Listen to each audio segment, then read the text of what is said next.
Well, here we are with a full John Carpenter intro. We are kicking off the future with the PlayStation VR2. Thankfully, I have been sent a review unit from PlayStation UK, which enables me to bring you this full hands-on unboxing preview, but I'm not going to bore you to death with a full unboxing. No, this video is a little different.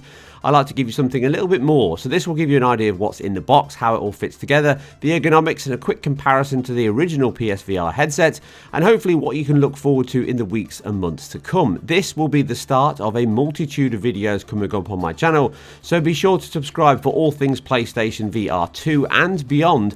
And whether you're new to VR or a long-term player, this will cover everything you need to know about the upcoming future of VR entertainment. And you can also check out my VR playlist, which will cover a multitude of older titles on the PlayStation VR. So let's get into what's in the box.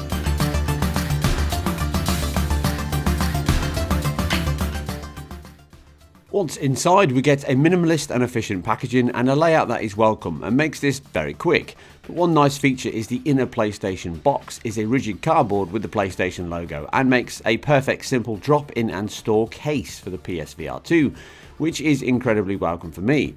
Now, contents wise, we get a small guide pamphlet, a single USB-C charging cable for the Sense controllers. Remember, you get one already with your DualSense, so you just pair the two up.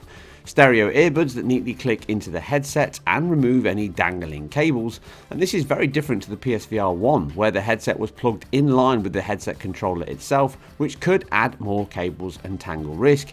And beyond this, we are left with the three key items: two VR2 Sense controllers and the PSVR2 HMD itself.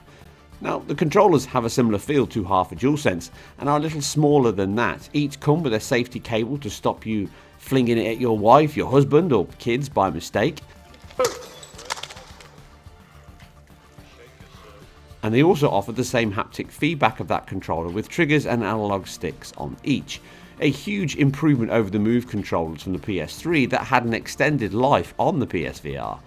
The headset itself is clearly an evolution on the first PSVR, both in overall size, weight, design, and use. The same VR leading ergonomics are improved here, with it being incredibly light both in hand and head at approximately 560 grams. The light shield has been significantly improved over the previous version's gasket design. Here the new one takes the form of a shark's gills and will collapse and compress comfortably against your face as needed, and will reduce or stop that light leakage that could happen occasionally on the PSVR. But be warned, these will get gunky and full of all that horrible skin and sweat, just like the original PSVR, so just be aware to get a wipe and just wipe it down every now and then. Disgusting, I know, but it's the reality of playing these VR headsets.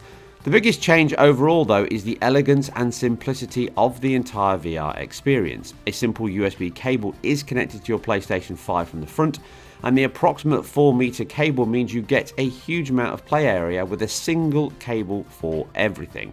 The previous generation does look quite archaic in these comparison shots, with my first gen PSVR having a breakout box, both dual in and out cables to the headset, then the PS4 and the TV. In addition, a power supply was needed for the breakout box and a camera mounted above the TV to track the headset and controllers in 3D space. The solution was a brilliant workaround to get VR onto a console, but it was clear the engineers had to come up with a cost-effective solution made post the PS4 being complete.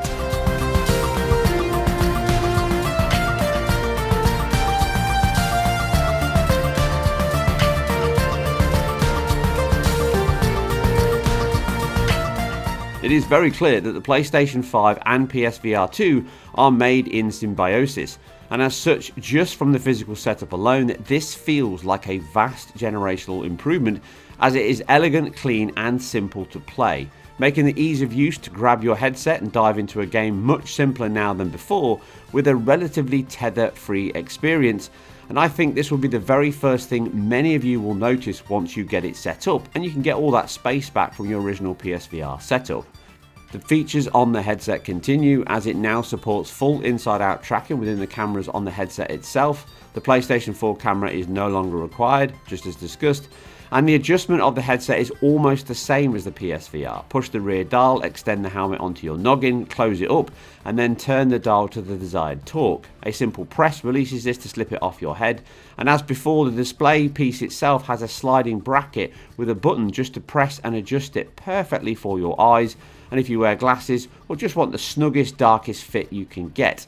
And finally, the two new features on the headset itself are a dial to adjust the optics for the lens inside, again refining it to each as needed, and the function button at the bottom, which also doubles as the real world view or the see-through view, meaning you can check your real world surroundings, grab a drink or confirm what you're having for dinner without ever taking the headset off. Now that is virtual reality bliss. With the blast shield down, I can't even see. How am I supposed to fight? Your eyes can deceive you. Don't trust them.